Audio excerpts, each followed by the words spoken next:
Bienvenidos hermanos, bienvenidos a todos, una vez más los que están sirviendo ya y también a los que están pues interesados y con ese deseo de, como cantábamos hace rato, de poder servir al Señor, de poder darle nuestra vida a Él.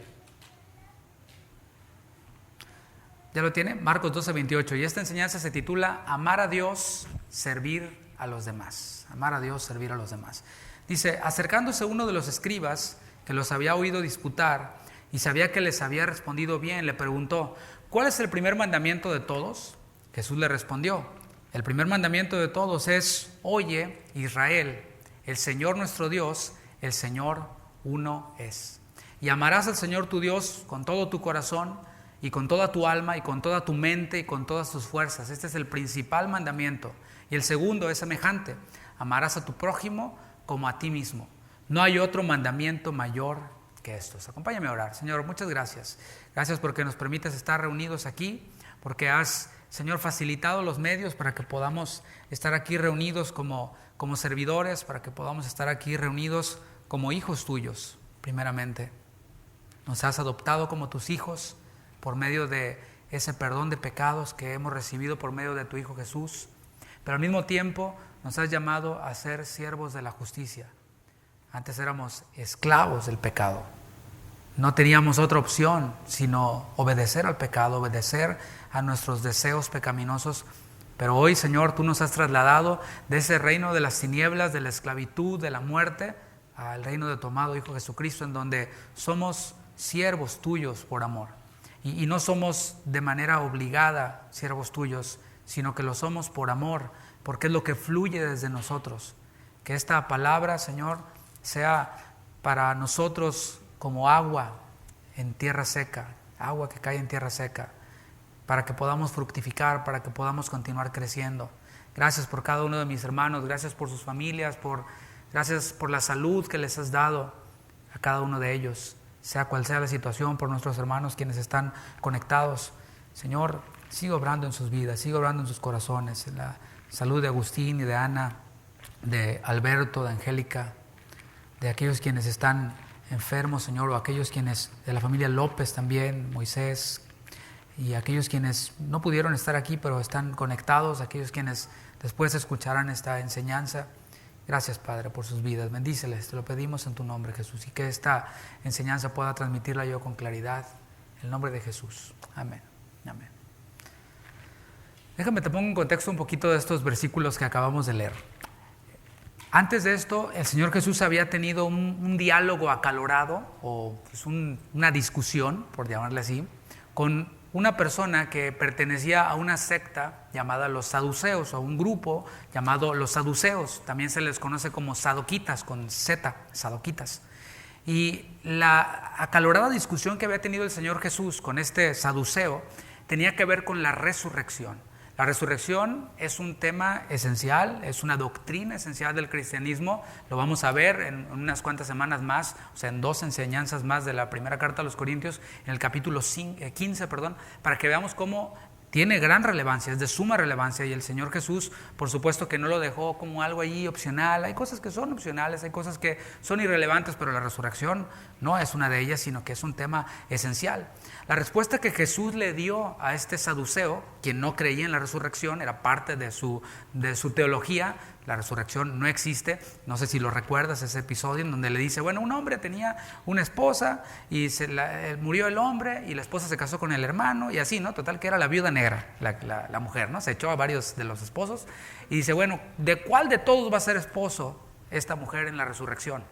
Y el Señor Jesús le tapa la boca y le dice, no, compadre, estás pero bien perdido.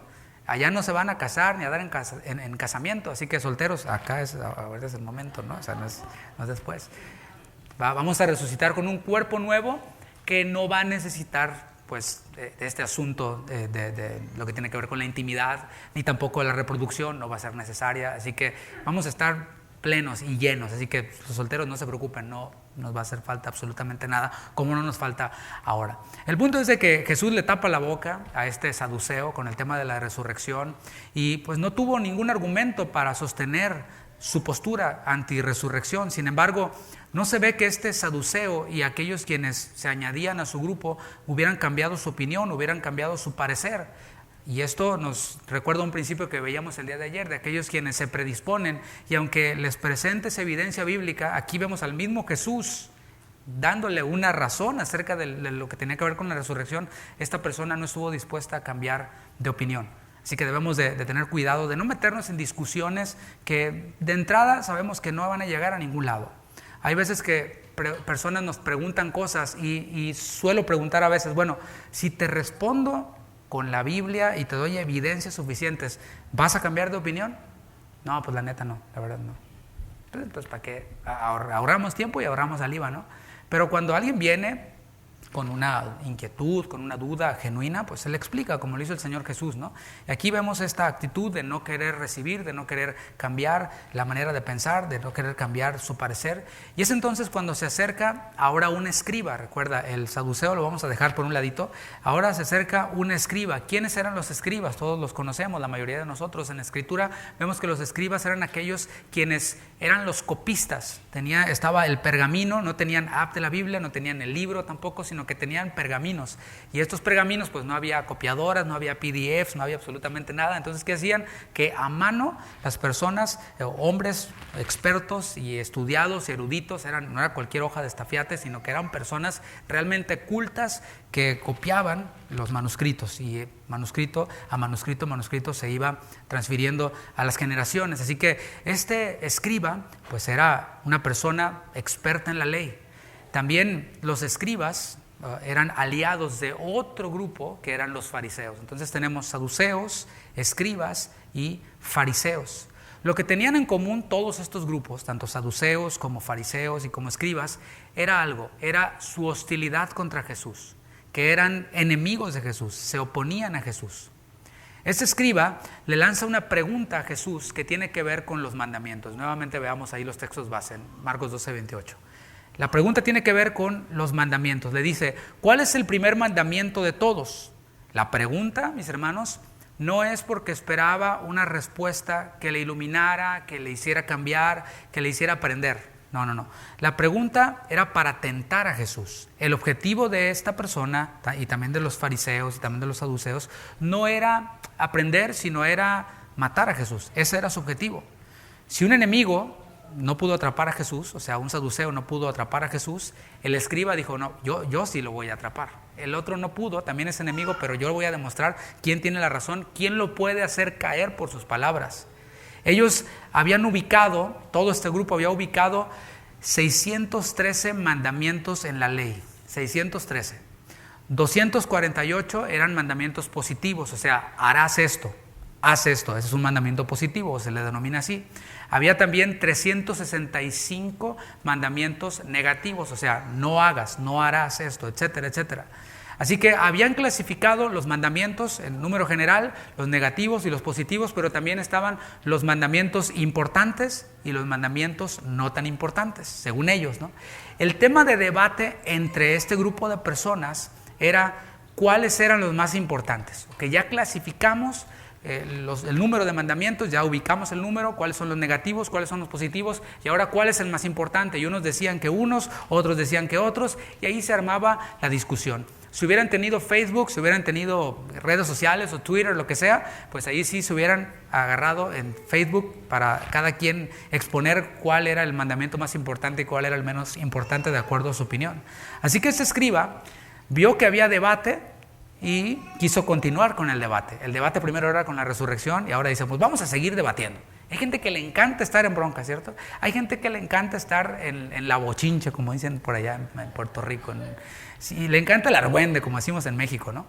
Lo interesante es que en esta ocasión Jesús no lo bateó, o sea, no lo rechazó. Hubo ocasiones en las que Jesús les dijo, bueno, tú respóndeme esto. Le hacían una pregunta, le dice, tú respóndeme esto. No, pues no te respondo. Pues yo tampoco te respondo. Y Jesús no se prestaba, pero aquí Jesús no lo bateó, no lo rechazó. No le dijo, tú nada más quieres discutir y no te voy a entretener, no te voy a responder, no tengo tiempo para ti. Jesús aprovechó para enseñar, no aprovechó para demostrar que tenía la razón, sino que aprovechó para enseñar. Esta persona no estaba dispuesta a aprender, no estaba dispuesta a cambiar de opinión. Y Jesús, en su omnisciencia, sabía que no iba a cambiar de parecer. Pero Jesús aún así le respondió, ¿para qué? Para que aquellos quienes estaban alrededor y nosotros también, quienes tenemos esto registrado en la palabra, pudiéramos aprender y pudiéramos tener hoy algo de qué hablar en esta reunión para servidores. Versículo 29. Jesús le respondió, el primer mandamiento de todos es: oye Israel, el Señor nuestro Dios, el Señor uno es. Esta respuesta, mis hermanos, es impresionante. Como siempre, Jesús, pues el Hijo de Dios, el Verbo hecho carne, siempre respondiendo con toda la sabiduría que puede existir en el mundo y existirá. Ellos estaban tratando de complicar el rollo, ¿no? Como de complicar el asunto. No, pues ¿cuántos hay? Que no, tantos negativos, tantos positivos. ¿Quién se pone a contarlos? Mejor ponte a obedecerlos en vez de contarlos, ¿no?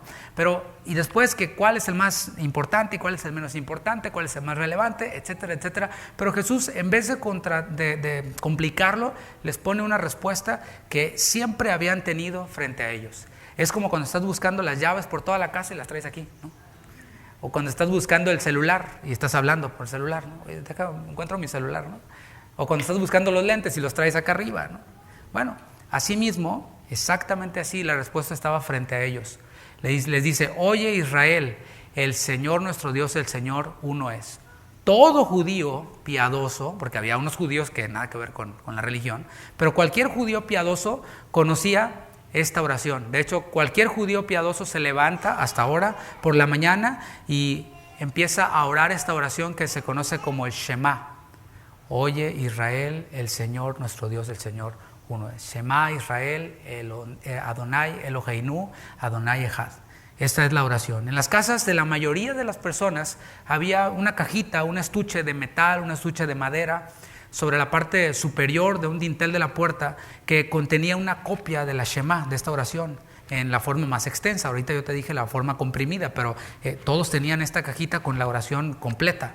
Además, esta era la oración de apertura en todos los cultos de la sinagoga. O sea, cuando se reunían como pueblo en la sinagoga, hacían esta oración inicial. Por ejemplo, usted cuando llega, empezamos y empieza quien está dirigiendo, quien dirige la alabanza, leyendo un salmo, haciendo una oración para iniciar. Bueno, lo que ellos hacían cada vez que iniciaba la reunión en la sinagoga era recitar este Shema. Y te lo leo, dice esta oración completa. Oye Israel, Adonai es nuestro Dios, Adonai es uno. Después decían en voz baja, bendito sea el nombre de la gloria de su reino por siempre jamás. Amarás a Adonai tu Dios con todo tu corazón, con toda tu alma, con toda tu fuerza, y estas palabras que yo te ordeno estarán sobre tu corazón. Las enseñarás a fondo a tus hijos y hablarás de ellas al estar sentado en tu casa y al andar por el camino, al acostarte y al levantarte. Las atarás como señal sobre tu mano y serán por recordatorio entre tus ojos. Las escribirás sobre las jambas de tu casa y en tus portones, y por eso la ponían en los dinteles de las puertas. La Shema comunicaba esta idea. Y fíjate, aquí es donde está lo relevante. Un solo Dios. Esto es lo que comunica la Shema. Mientras que los otros pueblos, cualquier pueblo, los babilonios, cualquier cultura, tenían dioses para aventar para arriba, incluso los griegos después, el judaísmo es una religión monoteísta, un solo Dios, no más dioses.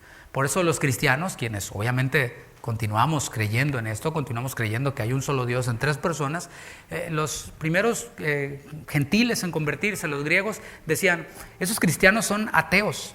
O sea, a nosotros nos consideraban como ateos. Ateos es sin, teos, dioses. Entonces decían, estos son ateos porque no tienen muchos dioses, tienen un solo Dios. Decíamos, ¿cómo le hacen? O sea, tantas necesidades que hay y estos con un solo Dios. No, nosotros tenemos hartos dioses, ¿no?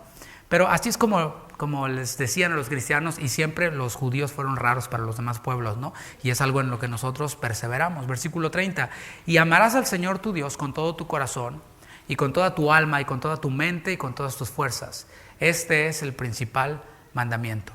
Si vemos nosotros aquí algo que no ha cambiado, o sea, por si alguien dice, no, el Antiguo Testamento ya quedó anulado y todo lo que diga el Nuevo Testamento ya no tiene validez porque ahora estamos bajo la gracia, hay quienes enseñan tal aberración, pero aquí vemos a Jesús mismo citando la ley y está allí todavía escrito aún en el Nuevo Testamento. Dios nos está dando un mandamiento. ¿Cuál es el mandamiento? ¿Sí lo ve? En el versículo 30, amarle. Ese es el mandamiento. Ahora, necesito recalcar algo que lo he recalcado muchas veces y lo seguiremos recalcando porque deseo que se quede grabado en su corazón. Amar no es un sentimiento. Amar no es un sentimiento. Sentimiento es algo que nosotros percibimos con algo de nuestras emociones o con nuestros sentidos. Eso es lo que tiene que ver con sentimientos, pero amar no lo es. Cuando tú hablas con un drogadicto, no voy a hacer que levanten las manos los que anduvieron en las drogas, ¿no? Al fin que ahorita estamos aquí en confianza, ¿no?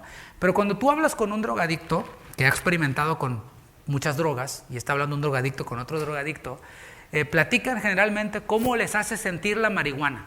No, pues escúchalos hablar. Oye, no, pues la primera vez que yo me eché un churro de mota, pues me sentí como que no sé qué. Y empiezan a describir su experiencia sensorial con las drogas. No, pues cuando yo probé tal otra droga, no, pues me dio quién sabe qué, me dio esto y aquello. Y empiezan a platicar de sus sentimientos. Pero ¿sabes qué? Este mandamiento que el Señor nos da no tiene que ver con los sentimientos. No tiene que ver con las emociones. El ser humano tiene la tendencia de buscar experiencias, de buscar emociones. Y hay personas quienes van de iglesia en iglesia buscando una emoción, buscando sentir algo. Hay personas quienes han venido aquí y dicen, no, ahí no se siente la presencia de Dios. ¿Por qué? ¿Por qué no? No, porque, no sé, todos ahí, cada quien en su lugar, nomás cantando. Y los de acá, pues puras tranquilitas, no se echaron ninguna de esas de taconear, ni nada, de machacarle la cabeza al diablo, ni nada. No, yo no sentí nada. Bueno, piensan que la iglesia es Six Flags o es Disneylandia, o es un parque de diversiones, pero no. El Señor nos manda amarle, pero recordemos que amar no es un sentimiento, aunque involucra los sentimientos. O sea, no vamos a dejarlos de lado, pero en sí mismo no es un sentimiento. Amar es esto, escuchen, una decisión, según lo que estamos viendo en el texto. Amarás al Señor tu Dios y cada uno decide si lo ama o no lo ama.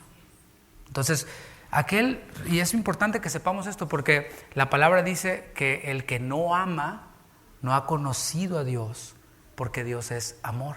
Por eso es relevante este tema. Que sepamos que no es como me siento, no es como si la otra persona se lo gana para que yo le ame. No. Es una decisión. Dios, mis hermanos, otra vez estamos bajo esta premisa de que el que no ama no ha conocido a Dios porque Dios es amor. Pensemos en Dios. ¿Ustedes creen que Dios sintió amarnos? Honestamente. Mira, cantábamos ahorita y por eso deliberadamente entonamos este canto. Porque dice el profeta y cantábamos que nuestras obras, nuestras buenas obras, delante de Dios son como trapos de inmundicia, igual a trapos de mujer menstruosa. La mejor obra que nosotros podamos hacer, la mejor obra de caridad, de altruismo que podamos hacer, para Dios es como un trapo de inmundicia. Ante Dios, quien es, como cantábamos, todopoderoso, quien es eterno y nosotros somos polvo y nuestras obras son como trapos de inmundicia, pues esos son. Él no sintió amarnos, Él no tenía nada bueno que ver en nosotros. Nosotros no hicimos absolutamente nada para ganarnos ser amados por Dios. Lo que nosotros merecíamos, como dice la palabra, era la muerte, porque la paga del pecado es muerte. Y yo cuando pequé, en el momento en el que tú naciste y yo nací, nacimos bajo pecado y ya éramos merecedores de la ira de Dios, pero por su misericordia, o sea, no recibimos el castigo que merecíamos y por su gracia recibimos el amor, una decisión que el Señor tomó para amarnos. Y dice el Señor que no lo hizo por nosotros, sino lo hizo por amor de su nombre, porque Él es amor, porque de Él emana el amor. Él decidió amarnos y ¿sabes algo? No nos amó así como que, pues bueno, no merecías, te va poquito. Dice Juan 3:16, ¿tú te lo sabes de memoria? De tal manera nos amó Dios. O sea, no nos amó, ahí te va un poquito, ¿no? Que con eso, pues hubiéramos estado pues, bien, ¿no? Pero de tal manera nos amó, en gran manera nos amó. Amar a Dios es la expresión visible de una correcta relación con Él. Déjame lo explico. El Señor nos manda a amarle, pero no podemos amarle con el amor humano, con el amor terrenal, no. Solo aquel quien ha experimentado este amor y este perdón de Dios, esta misericordia de Dios, puede amarle y tener una correcta relación con Él. Este amor no debe de interpretarse tampoco como a cada uno se le ocurra. No, pues yo le amo. ¿En serio? No, sí, yo le amo a mi manera. Yo oigo a los creyentes hablar así, a veces. Hay incrédulos que no me sorprende, no conocen otra cosa. No, pues yo amo a Dios a mi manera. Él y yo llevamos una relación especial. O sea, la de la Biblia, pues no, nada que ver. Él y yo tenemos una relación especial. Bueno, es un incrédulo, ¿qué te puedo decir? No tiene el espíritu. La palabra de la cruz es locura para un incrédulo, ¿no? Pero a veces oigo a creyentes hablar así, o sus vidas manifiestan este asunto, ¿no? De que, bueno, pues yo le amo a mi manera. Así como yo vivo, esa es mi manera de demostrarle mi amor a Dios. Dices tú, pero no se parece nada a la Biblia. Bueno, pero yo sí le amo con todo mi corazón, ¿no? No se debe de interpretar como a cada quien le parezca este amor, porque todo mundo dice amar a Dios, ¿cierto? Todo mundo. Si tú sales y preguntas, cualquiera va a decir, no, sí, yo amo a Dios, sí, todo bien. Para que no quede la menor duda, el Señor nos describe aquí este amar a Dios. Dice, con todo tu corazón, del hebreo lev, del griego cardia, y se refiere al centro de la existencia del hombre. Se refiere al centro de los pensamientos, al centro de la fe, al núcleo de la vida intelectual, al núcleo de la voluntad. Ese es el corazón. El amor, por esto podemos afirmar que es una decisión. Se refiere al ser interior del hombre, por decirlo así, al sistema operativo que está en el hombre. Es desde allí, desde donde se origina todo. Dice la palabra, porque cuál es su pensamiento en su corazón, tal es Él. No dice cuál es su muro de Facebook, tal es Él. No. Cuál es su pensamiento en su corazón, su conducta, su vida diaria y lo que hace, por supuesto, donde nadie lo ve. Lo que hace, por supuesto, en lo secreto. Eso es lo que es la persona, no lo que diga. Es entonces con lo que el Señor nos manda que le amemos con todo el corazón, pero también dice con toda tu alma. Y aquí sí tiene que ver con la parte emocional. Pero te fijas, primero habla de la decisión, del intelecto, de la voluntad, del centro del hombre, y después, en el orden que sigue, viene el alma, la parte emocional. La fuente de los deseos se orienta en el amor a Dios.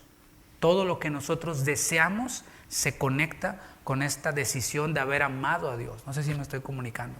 Dice después, con toda tu mente. ¿Por qué? Porque las emociones no están gobernadas por este corazón sentimental, ni tampoco por la mente, no solamente por lo intelectual, sino ¿por qué? Por esta inteligencia que el Señor nos da. El amor a Dios es inteligente. Dice, con todas tus fuerzas, porque no se trata solamente de algo sentimental o de algo intelectual, sino se trata de acciones. El amor se manifiesta en acciones. Poniendo un ejemplo aquí congregacional, ¿no? Dice la palabra también que debemos de amar a nuestros hermanos, ¿no? Porque dice, si no amáis a vuestros hermanos, a quienes podéis ver, ¿cómo dicen que aman a Dios a quien no pueden ver, ¿no? O sea, la primera manifestación de amor que nosotros tenemos en práctica, después de Dios por supuesto, es con los hermanos. Entonces no se trata solamente de decir, no, sí, yo los amo a todos, y hasta les mando corazoncitos ahí en Facebook, ¿no? Ya ves cómo saben los corazoncitos, y like a todos, besitos a todos, los quiero 1000, never change. No se trata de eso, se trata de acciones. Dices que amas a los hermanos, pero pues nomás no te vemos en las reuniones, brother. O sea, ¿cómo manifiestas el amor? Miren, la palabra dice, saludaos con ósculo santo. ¿Dice o no dice? O sea, está escrito. Y entonces, ¿cómo le hacemos ahorita que no podemos darnos un ósculo, un beso santo o un apretón de manos? Hay muchas otras maneras. No hay una cláusula ahí que diga, pero en tiempos de pandemia, China libre, no, nada de eso. ¿Cómo? Pues una llamada, un mensaje, estando presentes, etcétera, etcétera, ¿no? El amor se manifiesta en acciones, es lo que estoy diciendo. Ahora, si a ti te parece demasiado decir, ok, bueno, no puedo saludar a la persona, darle un beso, darle un abrazo. Si te parece demasiado llamarle, pues está hablando de aquí de con todas tus fuerzas. Nos habla de acciones radicales, no a medias, no acciones ahí como todas chafas, sino acciones radicales. Es una entrega total, y estamos hablando aquí de a Dios, una entrega total al único Dios. Desde el amor de Dios, así como Dios manda, fluye este segundo mandamiento, versículo 31, porque ese es el orden, primero a Dios y luego este que viene, porque quienes invierten los papeles desastre. Versículo 31. Y el segundo es semejante. Amarás a tu prójimo como a ti mismo. No hay otro mandamiento mayor que estos. ¿Quién es el prójimo? ¿Quién será nuestro prójimo? El prójimo es el próximo. Es el que tenemos más cerca. En tiempos de tecnología como los que vivimos, es bien fácil amar a los que están allá del otro lado del mundo. Es bien fácil amar y sujetarme al pastor que nunca voy a ver, que lo veo cada año bisiesto, lo veo nomás por internet, y a veces me hace así, y yo también le hago así, y así, maravillosa relación pastoral. Pero al que tienes aquí, al que está aquí, al que puede ver tu caminar espiritual, al que puede ver cómo está tu vida espiritual, al que puede ver tu vida, ¿no? De cerca, el prójimo, el próximo, los hermanos. Ahorita hablé de un ejemplo pastoral, pero un ejemplo con los hermanos, por ejemplo, ¿no? O sea, los hermanos de allá de Guadalajara, si viera cómo me aman, y yo los amo también, y cada que nos vemos, besitos también. Pero pues vive con Andrés un mes y sabrás cómo es, ¿no? Como dice. Es acá el asunto. Y acá es en donde ponemos en práctica, y repito, estamos hablando en confianza, ¿no? A lo mejor lo que yo digo ahorita no lo diría un domingo, o bueno, a lo mejor sí. Pero el punto es de que aquí es en donde vamos nosotros a practicar, a poner en práctica esto que acabamos de leer. Amar a nuestro prójimo como a nosotros mismos. Por ejemplo, en la familia también. Es un buen ejemplo, ¿no? En la familia es en donde brotan estos conflictos, estas fricciones. Y para los que se van a casar o para los que piensan casarse, si crees que el matrimonio es así como el cuento de la Cenicienta, donde andan los pajaritos así, ¿no? Y todo, cantando, y el príncipe. No, o sea, no es así. Y bueno, es parte del asunto, ¿no? Y es, nuevamente, por poner ejemplo del matrimonio, es una decisión. Cada uno voluntariamente decide y dice, sí, acepto. Cada uno voluntariamente decidió y fue a pedir a la esposa, a la novia en aquel tiempo. Y la esposa dijo, no, pues sí, me voy con aquí el John David, ¿no? O con acá este brother, como se llame. Me voy con el Brian o con quien sea, ¿no? Voluntario todo fue voluntario. Para Dios, mis hermanos, nosotros no éramos indiferentes. Para Dios no éramos neutrales. Porque mira, hay personas con las que convivimos a diario, bueno, ahí se dan las fricciones. Hay personas que pues están distantes y que pues, llevamos una buena relación porque no hay relación. O sea, hay solamente un conocimiento el uno del otro. Bueno, nosotros para Dios no éramos así distantes, no éramos tampoco indiferentes. Éramos, según la palabra, sus enemigos. ¿Qué tal? Y Él no esperó a que nosotros nos ganáramos su amor. Fíjate cómo estoy derribando una manera de pensar que está en nosotros. Yo voy a amar a Benjamín cuando Benjamín se gane mi amor. Mira, es como los videojuegos, ya ves que salía la vida del que estaba peleando. Entonces, no, pues ya perdió 2 rayitas Benjamín, porque me hizo, qué sé yo. Ya perdió 3 rayitas porque me enfermé y no me mandó ni un WhatsApp. ¿Qué onda, Benjamín? O sea, ¿cómo? Ni me mandaste un Uber Eats o un Starbucks, algo, y ahí muriéndome, no, ya perdiste un chorro de puntos. Ahora, para que te los ganes, bro, cuidado. A veces así actuamos. Pero Dios, ¿verdad que no hizo eso? Imagínate. Dios no hace eso, ni hizo eso. Nosotros no hicimos absolutamente para ganarnos su amor. Y no se quedó ahí esperando, pues bueno, a ver que se lo gane. Que se gane mi amor, que se gane mi confianza. No hizo eso. Él decidió amarnos. Por eso podemos nosotros decidir amarle. Dice 1 de Juan 4:19. Nosotros le amamos a Él porque Él nos amó primero. De otra forma no. De otra forma nada más decimos que le amamos, decimos, no, pues sí, Dios y yo, todo bonito, todo lindo, yo hago mi vida como me da la gana y llevo mi cristianismo a mi manera y todo bien entre Él y yo. Bueno, no conoces a Dios. Pero porque Él nos amó a nosotros primero y nosotros recibimos ese amor, nosotros le amamos y podemos amar también a los demás. El Señor ya hizo referencia al nivel de amor con el que nosotros debemos de amarle, ¿sí? Con todo nuestro corazón, nuestra alma, nuestra mente, nuestras fuerzas. Y ahora en el versículo 31 nos ayuda poniéndonos un ejemplo. ¿Cuál es el ejemplo? De amarnos con todo el corazón, con toda nuestra alma, con toda nuestra mente, con todas nuestras fuerzas. Pues nos dice, así como ustedes mismos se aman. ¿Quieres un ejemplo de amor así a este nivel? El que nos tenemos nosotros mismos. Así nos amamos nosotros. Ese mismo amor que nosotros ya tenemos para nosotros mismos, debemos de dárselo a Dios, debemos de dárselo a nuestro prójimo después. Ahora vamos a aplicar esto al ministerio, al servicio a Dios en la iglesia. Nuestra tendencia, como dije, es a ser egoístas. Eso ya es parte de nuestra naturaleza. Desde los niñitos chiquititos ya se empieza a manifestar. De aquí estoy viendo uno, ¿no? Me o mine, dice, en inglés y en español, por si quedó la menor duda. Esto es mío, ¿no? Y nadie me lo toque. El otro día le dijo un niño chiquito al papá, vete de mi cuarto, este es mi cuarto. La cosita así, ¿no? Pues es parte de nuestra naturaleza. Somos egoístas. Y cuando el tema es de que después nos quedamos ahí, y ya tenemos 40 años y seguimos ahí. Y llegamos a la iglesia y seguimos con esa actitud. Y servimos a Dios y queremos seguir con esa actitud. Yo quiero servir en lo que a mí me gusta. Ok, no, pues échale ganas. ¿Pensabas que esto era American Idol o que era la Voz o la Academia o qué onda, no? Y a menudo llegan las personas así. Pastor, quiero ser miembro de esta iglesia. A mí me gusta hacer esto, a mí me gusta hacer esto. Estoy para servir, pero a mí me gusta hacer esto, a mí me gusta hacer esto. No, pues, ok. Egoísmo. Quiero servir en lo que soy bueno. No, a mí no me ponga a hacer eso porque yo no soy bueno en eso. Pero se necesita. O sea, eso para lo que tú eres bueno, ya hay muchos que lo hacen, pero se necesita esto ahora. No, pues no sé. Me voy a otra iglesia porque aquí no valoran mi talento. Aquí no valoran lo que yo soy, los títulos que tengo, lo que yo tengo como capacidad, etcétera. Egoísmo. Adoptar la actitud como esta en la iglesia trae consecuencias terribles, mis hermanos. Porque esto es algo que no cambia. O sea, yo platico a veces con pastores y esto no es solo de aquí. O sea, no vaya a pensar, ay, lo está diciendo por nosotros, ¿no? O sea, por nosotros, pero estoy hablando de la naturaleza humana que está también todavía en los creyentes, en los cristianos.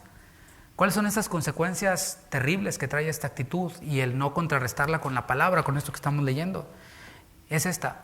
Muchos asisten a la iglesia solo porque pueden hacer lo que les gusta. No por amor a Dios, sino porque pueden hacer lo que les gusta. Hace años estaba en una clínica de un músico, un gran músico. Y este músico decía que él empezó en la iglesia. Es un músico del mundo, ¿no? Pero que él empezó tocando en la iglesia. Y hizo un comentario que yo lo escuché esto hace, no sé, muchos años. Y se me quedó grabado. Y dijo, es que en la iglesia es en donde están todos los artistas frustrados. Porque ahí les prestan un escenario que en ningún otro lado van a tener. ¿Qué tal? Ay, sí me salí descalabrado porque pues yo era uno de esos, ¿no? O sea, porque yo iba a la iglesia y porque yo cantaba en la iglesia y yo tocaba en la iglesia, etcétera, ¿no? Pero eso solo por poner el ejemplo de la música. Pero hay muchos quienes están en las iglesias y solo asisten porque hacen lo que les gusta hacer. Quítale a esa persona lo que hace, que le gusta hacer y tiene fecha de caducidad. O sea, sí, días están contados de esa persona. Quítale, o más bien, ahora digámoslo a la inversa. Llega la persona, pastor, a mí me gusta hacer, sí, bueno, pues pásale, haz lo que te gusta. Ahí lo vas a tener, forever and ever. ¿Cómo saber si esa persona está realmente por amor a Dios o por amor a sí mismo? A hacer lo que le gusta. Bueno, pues cada uno tiene su momento de prueba, ¿no? Amar cualquier otra cosa más que a Dios es idolatría. Estamos hablando de amar a Dios y de amar cualquier otra cosa, sea tocar, sea cantar, sea you name it. Cualquier otra cosa, amarla más que a Dios, la Biblia le llama idolatría. Nosotros lo estamos llamando inmadurez ahora, pero la Biblia lo considera como un pecado, como idolatría. ¿Qué dice Romanos 12:2? Romanos 12:2. A lo mejor te lo sabes de memoria, pero lo leemos en Romanos 12:2. No os conforméis a este siglo, sino transformaos por medio de la renovación de vuestro entendimiento, para que comprobéis cuál sea la buena voluntad de Dios, agradable y perfecta. Nuestro servicio a Dios, sea lo que sea, cantando, tocando, dando la bienvenida, contando las ofrendas, moviendo las cámaras, sea lo que sea, limpiando, lo que sea, debe de fluir desde la decisión, diga decisión de amar a Dios. No desde la decisión de hacer lo que estoy haciendo. Porque esa decisión puede variar, puede cambiar. Hoy decidí hacer esto y vengo con todo, le voy a echar todas las ganas, pastor, sí, etc. Va a ver cómo van a caer a mi lado 1000 y a mi diestra otros 10,000 y no sé qué. No, okay. Pero después no sé qué pasa y anda en la montaña rusa del cristianismo abajo. ¿No? ¿Y el bro? ¿Te habló a ti? No, a mí no me ha hablado.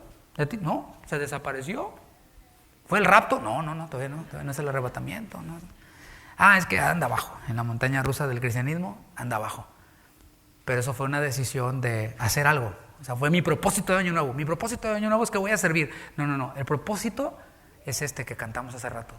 Conocerte es mi deseo, adorarte es mi deleite y servirte es todo lo que quiero hacer. Es amar a Dios con todo nuestro corazón. Esa debe ser la decisión. Desde esa decisión fluyen las otras. Y puedo andar abajo porque, o sea, hay veces que andamos abajo. O sea, ¿cómo te digo? O sea, somos seres humanos y a veces, pues no sé, las hormonas o el clima o ahora que no sale tanto el sol y no nos da vitamina D, la serotonina como que no hace su efecto y nos ponemos blue y nos agüitamos y nos da por comer más chocolate caliente y engordamos y luego nos vemos en el espejo y nos deprimimos porque estamos gordos y así, ¿no? O sea, así se da el rollo. A veces así somos. Pero cuando veo mi decisión de amar a Dios, lo demás sale sobrando. No, que aquel bro ya cayó en pecado, qué sé yo, ¿no? Bueno, Señor, pues bendícelo, guárdalo. Yo he decidido amarte, he decidido servirte. ¿Sí se entiende? O sea, creo que es claro, ¿no? Debe de fluir nuestro servicio a Dios desde la decisión de amar a Dios. ¿Cómo se ve nuestro amor a Dios? Fíjate que principalmente no se ve en qué tan puntuales somos, en qué tan diligentes somos, en qué tan excelentes somos en lo que hacemos. No, principalmente no se ve así. Principalmente se ve en Juan 14:15. Jesús mismo dijo, si me amáis, guardad mis mandamientos. Siendo el primero, ¿cuál? Amar al Señor, amar al prójimo. Ahí está el asunto, está simple, ¿no? A mí me sorprende cómo la palabra es tan simple. Y nosotros a veces la complicamos tanto, pero es tan simple. La comunión con Dios, íntima, personal, la cual yo no puedo obligarle, ni ninguno aquí puede obligarle a que la tenga, ni podemos monitorearlo, o sea, ¿no? Esa comunión con Dios íntima, personal, ese tiempo de oración que cada uno de nosotros decidimos tener, la exposición a la palabra, porque cada uno de nosotros tomamos la decisión de exponernos a la palabra o de no exponernos a la palabra. Tomamos la decisión de escuchar una predicación bíblica o de no escucharla y de escuchar cualquier otra cosa. Cada uno de nosotros tomamos la decisión de reflexionar en lo que oímos. Porque podemos escuchar 500,000 predicaciones al día, pero si no reflexionamos en ellas, no fue más que un sonido, nada más. Pero cada uno de nosotros hemos de tomar la decisión de reflexionar en lo que oímos y tomar la decisión de obedecer a aquello que oímos, de aquello en lo que reflexionamos. ¿Te fijas cómo todos son decisiones que contribuyen a nuestra santificación o con nuestra santificación? La genuina comunión con Dios produce algo, produce humildad. Eso es lo que produce una genuina comunión con Dios. Es preferir a Dios que cualquier actividad. ¿Sí? Eso es una evidencia de una genuina comunión con Dios. O sea, a mi carne le puede gustar hacer algo que, no me malinterprete, puede ser algo válido, puede ser algo lícito, puede ser algo incluso loable, pero digo, ok, está esta actividad o está mi comunión con Dios, lo que contribuye a mi santificación. ¿Cuál voy a escoger? Ahí se ve. Es preferir a Dios que a cualquier otra actividad. Si no hay un instrumento, yo le sigo alabando. Si no hay ahorita ministerio de niños en donde yo pueda enseñar, pues sigo sirviendo al Señor, sigo buscando la manera de servir en cualquier otra cosa. No sé si me estoy comunicando. No, pues ahorita no hay. Pues, ni modo. No, es ok, no hay, pero pastor, hermanos, ¿dónde puedo ayudar? ¿Dónde hay necesidad? Les aseguro que la hay. Y usted lo ha visto, que la congregación está creciendo. Y lo digo para gloria de Dios, no solamente numéricamente, sino que yo estoy viendo cómo ustedes están creciendo espiritualmente y otros que llegan están creciendo espiritualmente porque vienen con ese deseo y vienen con esa decisión de crecer espiritualmente. Pero a mayor número de congregantes, hay mayor número de necesidades. Y el hecho de que estemos en este tema de la distancia y la máscara y todo este asunto, no anula el llamado que cada uno de nosotros tenemos. Mi llamado no es a tocar, mi llamado es a servir a Dios, ¿se entiende? O sea, mi llamado no es a pastorear, es a servir a Dios. Y yo sirvo a Dios pastoreando, sirvo a Dios tocando, sirvo a Dios, etcétera, etcétera, etcétera, etcétera. Pero si uno no está o si no hay la posibilidad de hacer uno, mi llamado no cambia, mi naturaleza no cambia. Sigo siendo siervo de Dios, sigue siendo siervo de Dios. Si no hay alabanza, pues sigo sirviendo a Dios. Si no hay clases de niños, sigo sirviendo a Dios. Si no hay a quien darle la bienvenida, como cuando aquí estaba vacío este asunto y estaba por ahí algún hermano que venía y nos abría la puerta a nosotros. Y pues, bueno, seguimos sirviendo a Dios. Primera de Tesalonicenses capítulo 1, versículo 9. Primera de Tesalonicenses capítulo 1, versículo 9.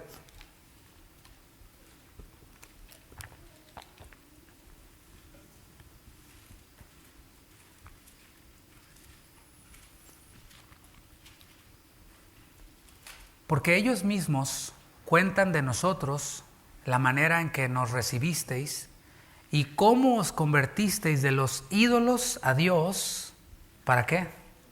Para servir al Dios vivo y verdadero. Y aquí podemos ver en los creyentes de Tesalónica el cambio de un genuino creyente.